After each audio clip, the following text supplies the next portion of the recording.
Brown Mokgotsi, you said he came to your office and to inquire about supply chain. Why would he go to your office, Brown Mokgotsi, on a supply chain related issue, not going to manage a supply chain, for instance, a senior person in the supply chain, or the National Commissioner? May I ask the honorable member to rephrase her question because she's put facts upside down. Oh, okay. Mokgotsi, Matlala, they're one and the same people. I'm saying that you said yesterday, Matlala went to your office to ask about a supply chain related issue. Then I'm asking why not go to a supply chain person? I was saying that you had a meeting with Mr. Matlala about a supply chain related issue who came to complain. Then I'm asking, you didn't refer Mr. Matlala to a person responsible or a senior person in the supply chain department or the National Commissioner? Why didn't you do so? Honorable Chair and members, when you are or you have been awarded a tender by the South African Police Service, which have gone past supply chain. Now, the next level to complain if there is an issue was the logical thing to go to the National Commissioner of the South African Police Service. This is what he did. He went to the National Commissioner of the South African Police Service, which in that case, I was acting in that capacity. You receive a call from a gentleman by the name of Brown Mokgotsi, who comes and meets with you in a hotel in Camps Bay. You dine together. He divulges an intelligence information to you, an alleged plot to oust you or something. But didn't it concern you as a Deputy National Commissioner of the South African Police Service that a civilian comes to you as a boss of an institution and gives you an information about your intelligence services?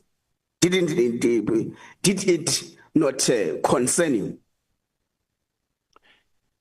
What concerns me is the fact that he was telling me something about I know. And in that regard, I work with information. I've got people who are my informers, I have people who are whistleblowers. I deal with information. So even if I am concerned, the only thing I can do is to either speak to the National Commissioner or where the National Commissioner is involved, I'll speak to the deputy ministers. No. We understand clearly that crime intelligence has got what they call community intelligence, where they use the information to tackle crime. They use information they get from community members, which is fair. This is a different discourse, General. This person comes to you as a Deputy National Commissioner, brings an information about your intelligence services, not about what is happening in the community that will help you execute the mandate that you have. So this is different. I agree. It is important that you work with communities, get information, but this is different. A civilian comes to you, gives you information about your intelligence services. Did it not concern you that how did a civilian get hold of this kind of information as a person given a responsibility to manage and control the police service? No, it didn't concern me. Why? Because when someone comes to you with information that helps your cause, you do give attention to such information. I cannot be worried about the fact that this person is giving me information that is actually saying to me, look over your back. I can't be worried about such. So intelligence formation of the country that is lingering among community members doesn't worry you as a Deputy National Commissioner. Is that what you are saying? That is the most concern that we must raise within the intelligence structure. I'm talking about you, General, as a Deputy National Commissioner.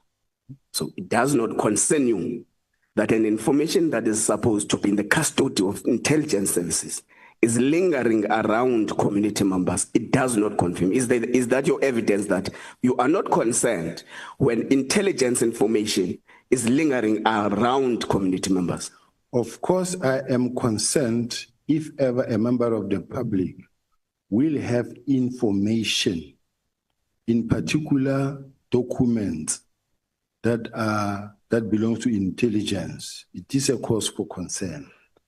But if it is information that relates to the security that affects me, or you just giving me information as a whistleblower, it happens on a daily basis from many angles of the country where you get such information. People on the ground do come across information, and people do report right up to the highest office. They report, they bring information. Okay, Chair, I think let's just note that the first General Sibiya was not concerned, and on the second, General Sibiya was concerned. Ask a question in relation to the Honorable Member's Kosana, that because he's a complainant in my case, and this is the person I'm going to sit with at some point, stand against in court, because he's a complainant. And him using this platform now to solicit answers from me that I'm going to have to defend before court, to me, it's a very serious concern. This is the member that I feel is working with General Mkhwanazi, because the statement that was used by the General Mkhwanazi's team to go and open a case, this name is there. Now I must stand before the same member to cross-examine or to ask me questions. Now I'm raising a concern. Yeah. If I can be protected. I'm going to protect you in this way. You are raising a legitimate concern, and then we may not even be seen trampling on your rights.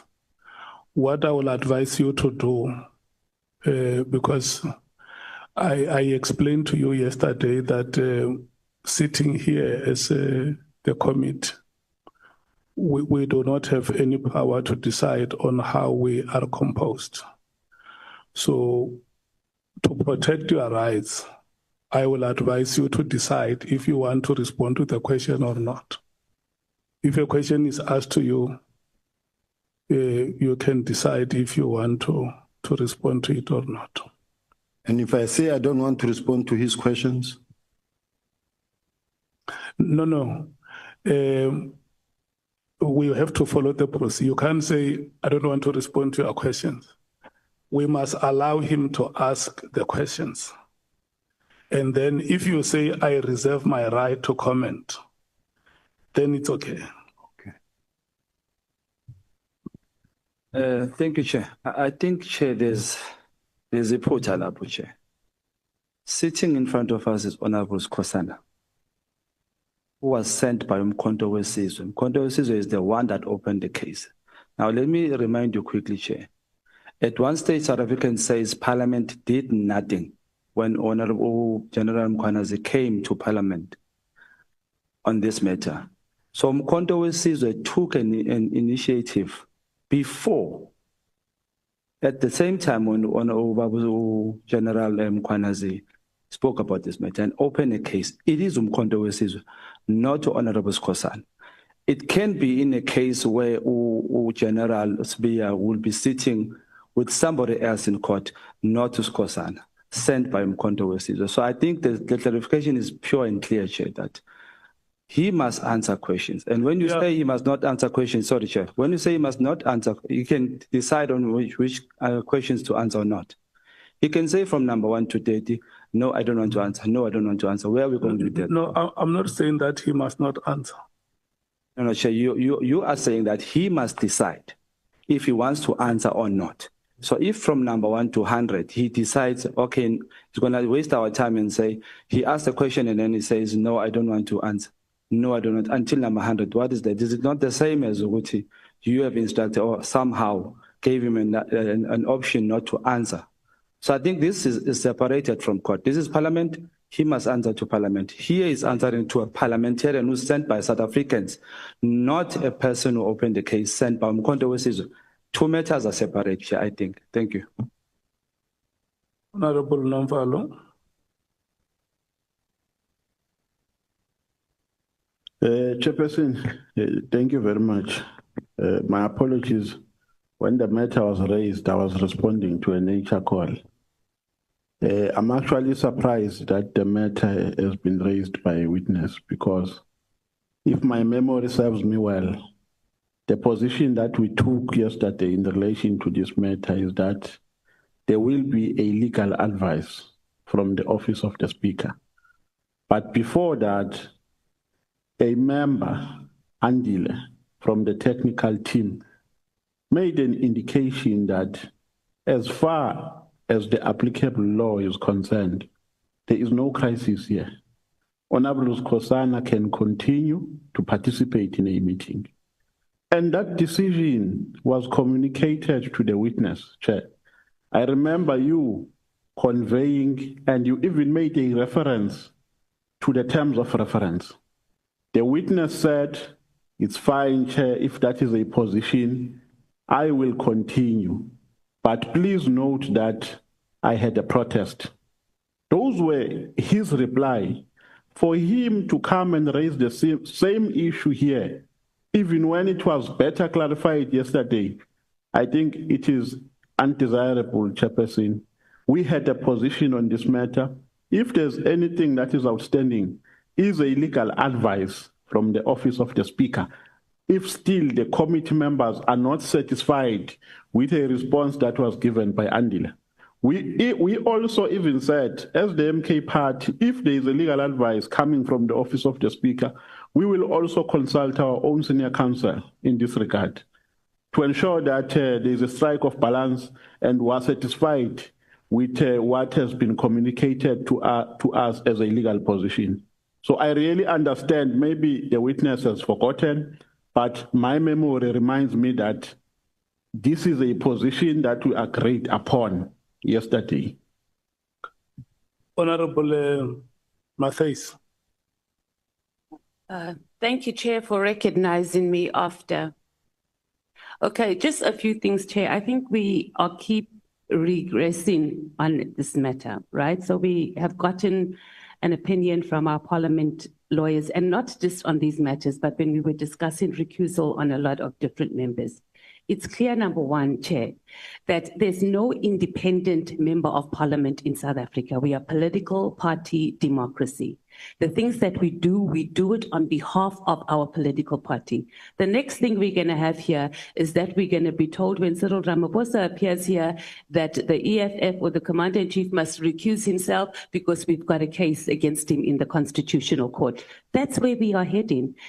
Further, Chair, even if any of these members from their political parties, we as a committee take a decision, which we don't have the power to do, both within our terms of reference and within the rules of parliament, because the rules don't cover the issue of recusal, right? We political party members. Nothing stops the other member from the same party or the party of holding that position.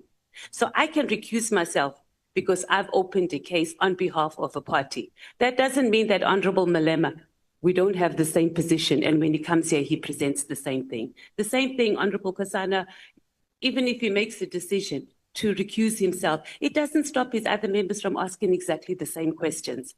So I think we are really wasting our time and we just need to move. I don't even think we need to have a legal opinion about this. It's very, very clear.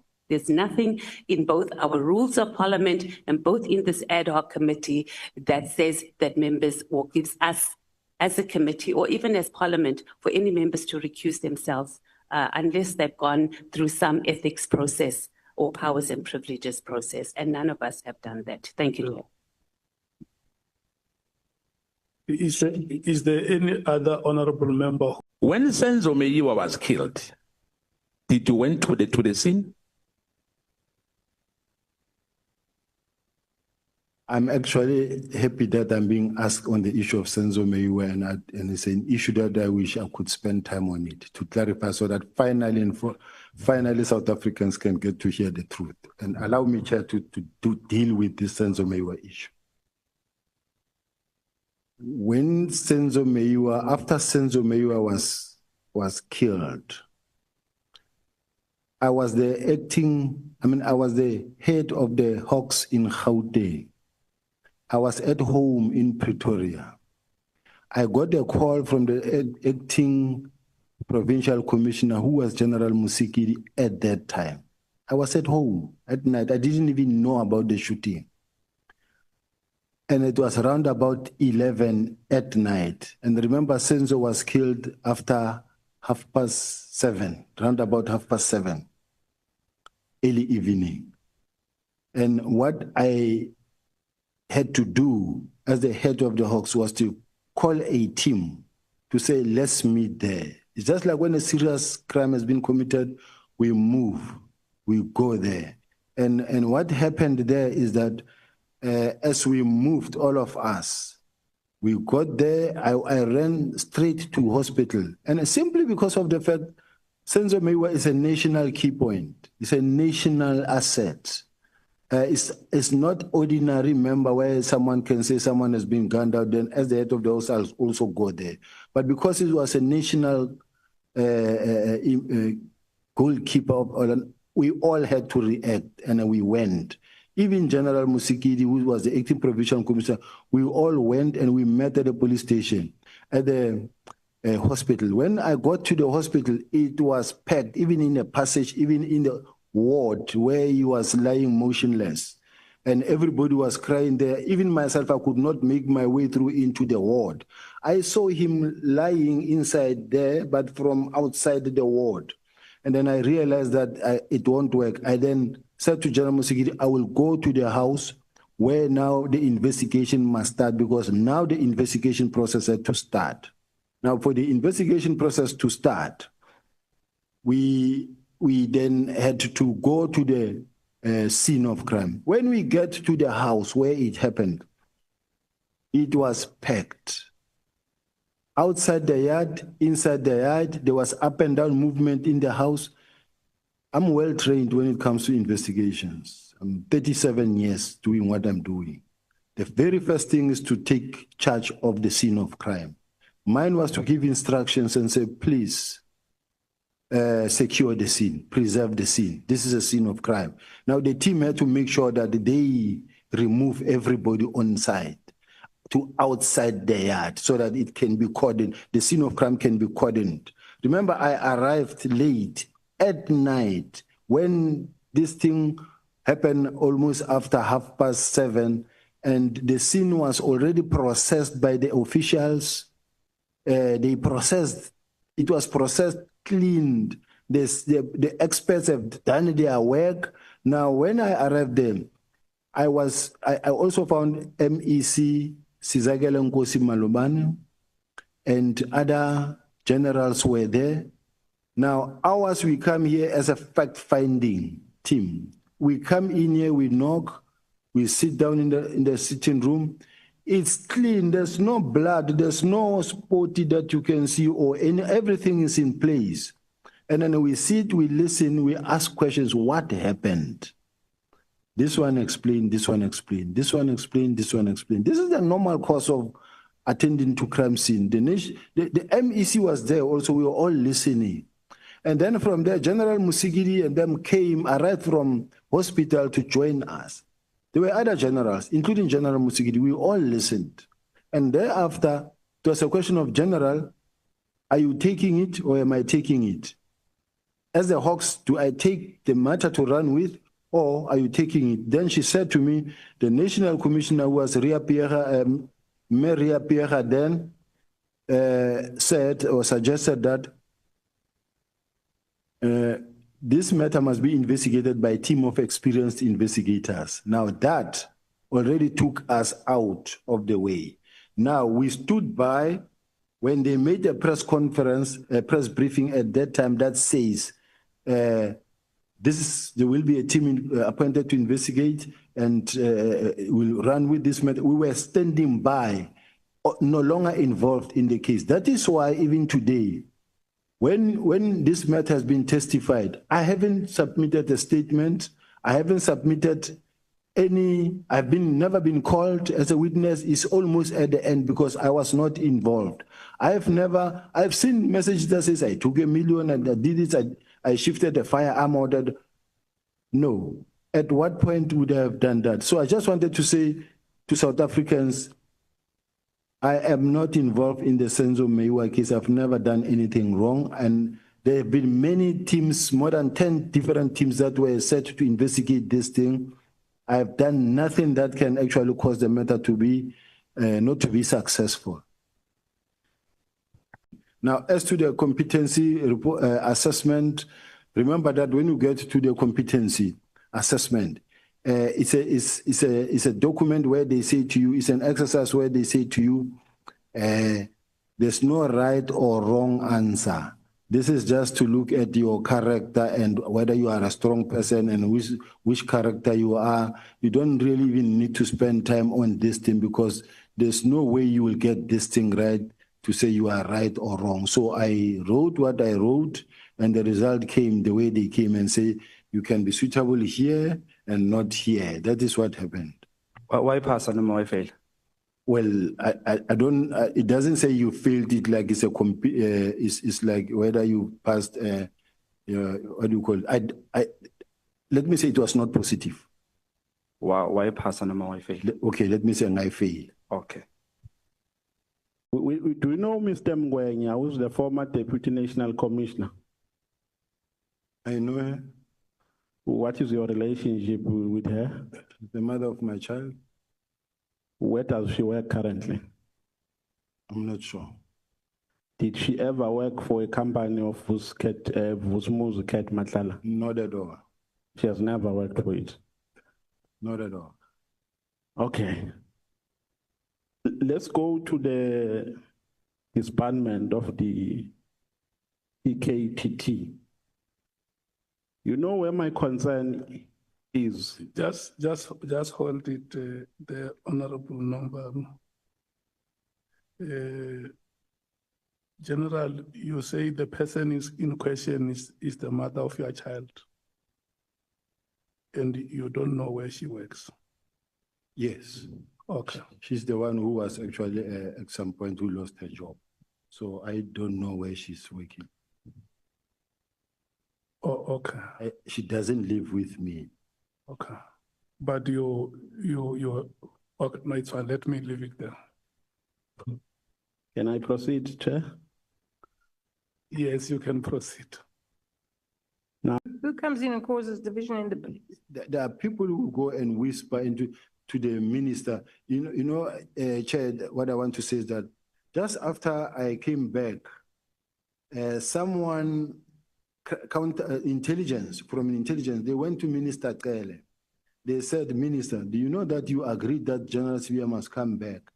And you just promoted him, but you know that he's investigating you.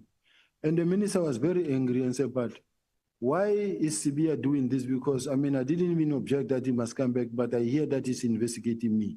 At that time, I don't even have a team. I know nothing. And the minister he was not angry, but when I saw the minister, I could see that he's looking at me in a dim view. Then I went to the National Commission and said, hey, NASCOM, what is going on? I hear 1, 2, 3, 4. He said, yeah, it did happen, but I told him that, no, it's not true. I told the minister, no, it can't be true. Then they go to the National Commissioner, they say to the National Commissioner, are you aware that Sibiya wants your job?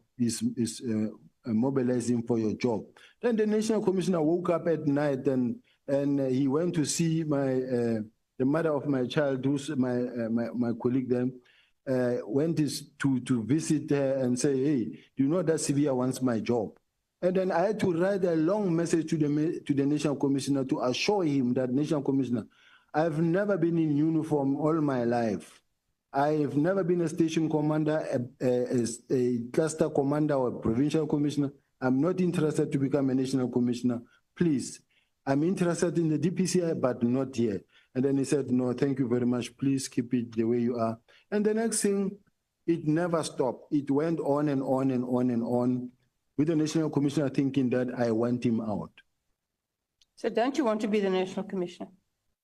I don't think that is where I want to be, but if I'm approached, I would go for the opportunity. My role is that they've worked hard to try and speak to, when you look at artificial intelligence and all the negative stories are said about me, whether it's Senzo Meyiwa, what they do is they just throw my name and then it will replicate into 1,000 that talks about negative things about you. Everything that you say, it just turned into artificial intelligence. Just to speak bad about my name in such a way that even tomorrow when I have to occupy a position, a consideration is to be made. They will say, this one is too controversial, or this one has a lot of issues. This is the intention. Exchange between you and General Mkonazi, did you view it as subordination? Insubordination is an understatement. If a man is able to call you a criminal daylight in the public, or call you and say you are a baby, talking to members of the parliament and say, this is the man that I can say is like a baby. I joined the police in 1989, he joined in 1993. I became a general in 2010, he became a general in 2011.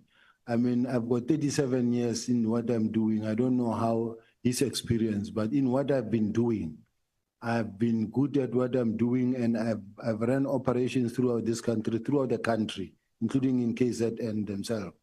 I participated the deployment in Manguzi, Richards Bay, many other areas, Eastern Cape, everywhere. I've been in the country, throughout this country.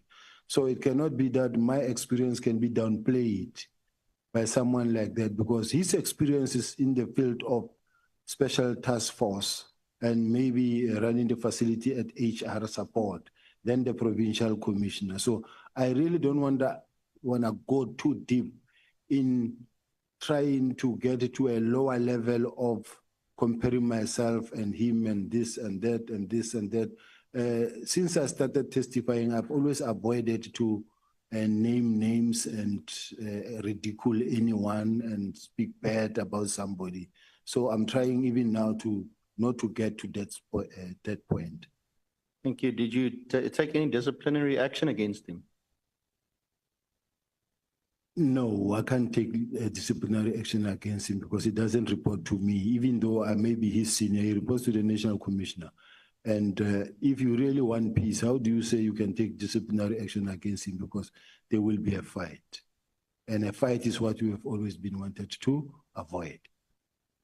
Let's talk about, you said you were doing operations in Cape Town, and this was around the same time as the ANC's January 8th, 2025 celebrations. Was it something that was planned or pre-planned? That you arrange your operations, or you arranged your operations in Cape Town around the period of the ANC's January 8th? January 8th is a yearly event of the African National Congress.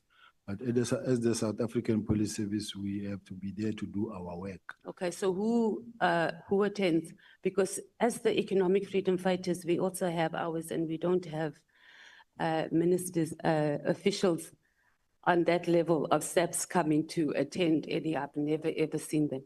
I'm just asking. And I think even the IFP here, so are you saying that it's a standard operation procedure that high-level officials in SAPS makes their operations arrange operations in the hosting towns where the ANC is having their January 8th? In all the political parties who have events, No, you definitely don't have high level like on your level at ours, I can tell you for There a are. fact. No, I know. I'm part of job. No, there are. There Okay. are. Maybe you must supply us with the list of who's deployed to these events. No, when it happens, there's a clear plan from the police side on what will be happening, and they demarcate the streets on how. I understand the job processes. I'm asking about levels. I'm asking specifically you as a general heading up a division, right? A deputy commissioner that will make themselves available to do operations in towns hosted by the ANC in particular. I understand the whole process of JOC and the police being involved. I'm not disputing that, General. I'm saying on that level. Yes, on this level. I'd like to know which ones have ever attended our events. You did actually allude to the fact that Matala was actually quite a well-known character within the SAPS echelons in Pretoria. Yes. Now, suddenly, boom, Matala is in prison. Where does that put the reputation, the integrity of our national police, head office? I would like to believe, honorable member, that at some point, either before or now or in future, sometimes you can know somebody and then you find that you speak to this person maybe regularly, only to find that later you get to hear about this person, that this person is involved in 1, 2, 3, 4. That's when you start raising your ears, and that's when you start also stepping back. But General, as a head of intelligence, you certainly cannot allow a situation where a character whose background is not known to you to actually frequent and walk in and out of your offices at head office level. And then suddenly that character is arrested. Then you come and say, hey, I did not know that this man was a criminal. Why? Head of intelligence. Head of intelligence, it doesn't mean that, like, for instance, I have the intelligence and the intelligence are reporting to me what they're doing. The intelligence are falling under me, but they were not, like the counterintelligence are not reporting to me. They're reporting to General Kumalo. Now, I won't know. But above all, even the police themselves at the headquarters, they were not really aware even how he got to be allowed on the premises there and also be the one to service the student, run the hospital of the student during the police events at the college there. We will also have his gazebo there. So he was known. It's not like in my case, I'm to be singled out as the only person who was communicating. Most of the generals there knew him, like any other person who is known not to be a criminal. I didn't know that he's a criminal person.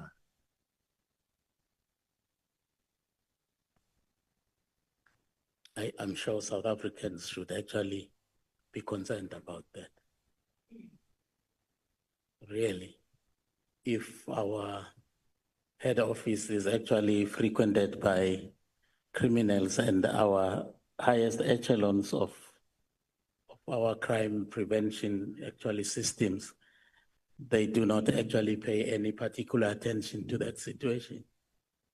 I would find that very... When General Mkhwanazi made this press briefing on the 6th of July, he spoke about political interference. In my mind, he was talking about the fact that is interference in relation to the disbandment of the political killing task team.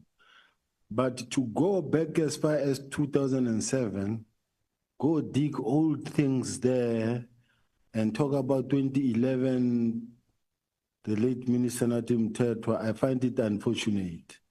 And I don't really think we should be looking as far back as that, because that is history. That doesn't belong here in this platform. We can't be talking about political interference, talking about something of 20 years ago or 15 years ago. It's really a waste of time. However, when we talk about political interference, and he's talking about that, what the minister is doing in relation to the 121 dockets, this is where I think is relevant. And I still believe that the 121 docket is not as a result of political interference. It's a plan they made themselves to say this is what will happen, and it will disband in phases. And the first phase will be to take those dockets to the following. And whether this is political interference, the minister will come and account to this committee on that part. Are you interfering, General, with investigations and arrests in Gauteng? I wish he can tell me where have I interfered. Whether it spoke about Katiso Molefe, what was my role, where did I interfere? Whether it talks about Ket Matlala, where did I interfere? Whether it talks about Mr. Swart, what did I do, where did I interfere? Because I've never been involved in all of those things. Other than when we talk, let's say for an example, the kidnapping story. I've always been the one talking about the kidnapping of Mr. Jerubo Shoha. I spoke about it even in the police summit. I spoke about it when we were with the DPCI experts, the people that know how to investigate the electronics. I spoke I called all the teams together, even as we speak. I know General Mkwanazi did make mention of the fact that the mother of Jerubo Shoha contacted him, but I can also say that I was contacted by the brother-in-law of Jerubo Shoha, who came, who's the brother to the wife of Jerubo Shoha, who came to me, and he works for the presidency. He came to my office and said, please, General, assist. I called all the experts. Even today, the family is happy with this investigation in terms of the progress. I do have a progress report in terms of this thing, because the team that is there, that is investigating, they are doing everything in their power, and they're working with the family. They are taking the family into confidence. Every piece of feedback is given to the family. So I just want to indicate to South Africans that even this thing of Jerubo Shoha, I try my best to contribute, leading towards my retirement, to work hard. I cannot spend 37 years in the police to only to come and mess up my career towards 2 years later at the door out, and then I mess everything up. I can't do that, but thanks a lot, Chair. Is it fair to say that on your version, there's a pattern that wherever you are employed, you fall victim to conspiracies to get rid of you, to discredit you? Would you say that's fair? My job is to investigate, and so I don't expect anybody to love me. I investigate, and I investigate hard. And then when you can see, you can go to the city of Joburg, and then they will tell you that I uncovered over 45 billion. And when I investigate, I got there, and then there were less than 17, and when I left there, there were more than 84 staff complements. And we employed experts from the police, from organized crime, people that I work with in organized crime.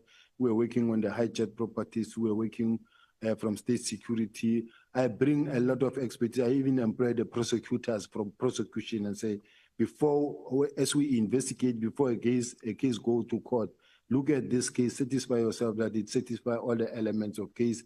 Are we ready to go to court? And if it's in court, fight for this case in court so that we don't lose it. So when I work hard and I investigate hard in such a way that I'm not surprised. Whatever that I do, I push. So I understand where the honorable members coming from and say, don't you think you are the naughty one, because there's a pattern that we see here. In the city of Joburg, they were complaining about you. Now here in the police, they are complaining about you. But before I left, I was working hard still. That's why they gave me the Richard Mduli matter that I ended up also arresting. Do you know Edwin Sodi? Yes. Have you met him? Yes. What's your relationship with him? I know him as a businessman, and I know him as a businessman in, remember when you operate in Sandton? Sandton is not big. You will know people who have complained to you. At some point, he complained to our office. Remember, I was going through some time where he opened a case, his watches were taken, there was a break-in at his house. So that's how I got to know him. Can you recall when last you had communication with him? I don't recall when it was there, when it was, yes. If you work with someone who's also prepared to be led, who's also prepared to listen to other people. Now, when he charged Khan, what he does, he falls back home. He goes to appoint the provincial commissioner of KZN to be the presiding officer. Then he goes to appoint another general, I don't know whether it's Kumalo Mkwanazi, of this, he used to be in the task force in KZN. I said, but why don't you mix? Why didn't you take at least one then from Limpopo and someone else? But you can't always go get everybody from KZN to come and deal with people here all the time. Why can't you mix this thing? No, he doesn't listen. So the next thing, he goes with that thing. Now, even now, this one, General Kumalo feels that, all right, there is maybe the cartels that are running, there is this thing, go get General Mkwanazi again. Then General Mkwanazi send the forces from KZN again.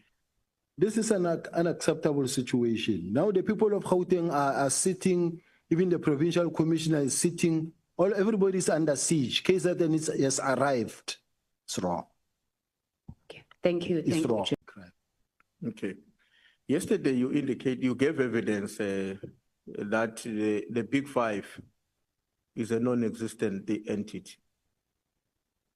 Is it your own submission to us and the people of South Africa that the head of crime intelligence, Lieutenant General Kumalo, Lieutenant General Mkwanazi, and the National Commissioner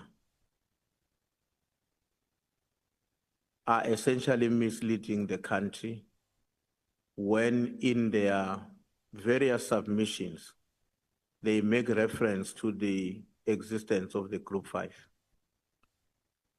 Chair, a Big Five, a group of Big Five, yeah. Chair, I have a document of the syndicate that was compiled by both organized crime and criminal crime intelligence. And the document that I have that was presented by crime intelligence does not have the Big Five. Are you aware that some of them, maybe not all of them, but also made another presentation before the minister? They are said to have made a presentation to the Minister of Police. And part of that presentation apparently implicated you. Are you aware of that? If they say it implicated me, in the one that I have that was made by them in my presence, it didn't implicate me. And if there is such that implicates me, I'm quite sure and I'm quite confident that I'm not involved in drugs, and I give them a go ahead to really arrest me if I do, I'm involved in drugs. No, my question is that, are you aware that they had a meeting with the Minister of Police in which they gave a report, part of which implicated you? Yes. Okay. General, I want to refresh your memory on the cases of Mr. Kat Matlala. 2018, Olivenote Porsche, attempted murder, withdrawn. 2016, Santon, possession of a firearm without a license and impersonation of a police officer, withdrawn. Silverton, 2015, carjacking and possession of stolen goods, withdrawn. Alberton, house robbery, withdrawn. Burglary, residential premises, withdrawn. Possession of housebreaking equipment, withdrawn. Common assault, cash in transit heist, not guilty, acquitted. Brooklyn, theft out of a motor vehicle, withdrawn. And so the list goes on. There are many, many more. What I'm saying to you, General, it's physically impossible that he could have slipped with the system. Someone helped him. And if it wasn't in your office, then it was in the office of General Fani. But there was significant help to Kat Matlala. General Sibiya, it's late. We've traversed this. We've spent hours on this. Sure. That is not what the 5th, at the meeting on the 5th or the 6th had been. On the 6th, there was still dissatisfaction. That meeting was adjourned until the 27th. You keep on referring to the 6th and you look at those dates where it says end of March. Then you wrote another letter and you said you want it closed by the 24th of April. That also didn't happen because the only thing that happened on the 24th was Kumalo brought you the 3 other Eastern Cape dockets. But at the end of the day, you agreed with me earlier. The PKTT was not closed. You put in a budget on the 12th of July. That budget was rejected by the National Commissioner. And on the 27th, General Nkonazi put in a budget proposal for the PKTT. That was approved. And we now know it's common cause that the PKTT at least is going to operate until the 26th of March next year. I thought we had agreed on all these facts.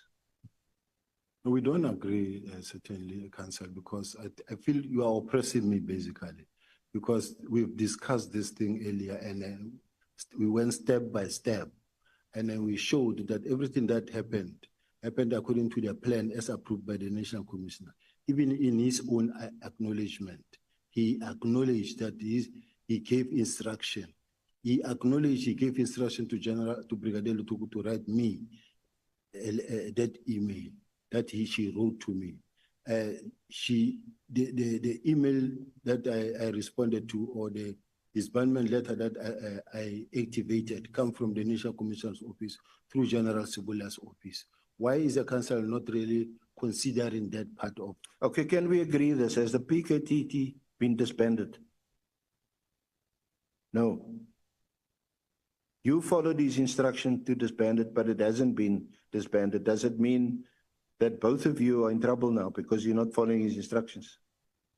It never was disbanded. Hence, it is still operating. No, the only time it wasn't disbanded. The only time where its work was deliberately frustrated and postponed was when the dockets were ordered to come to head office in Pretoria, and it was lying there for 3 months when the team couldn't operate.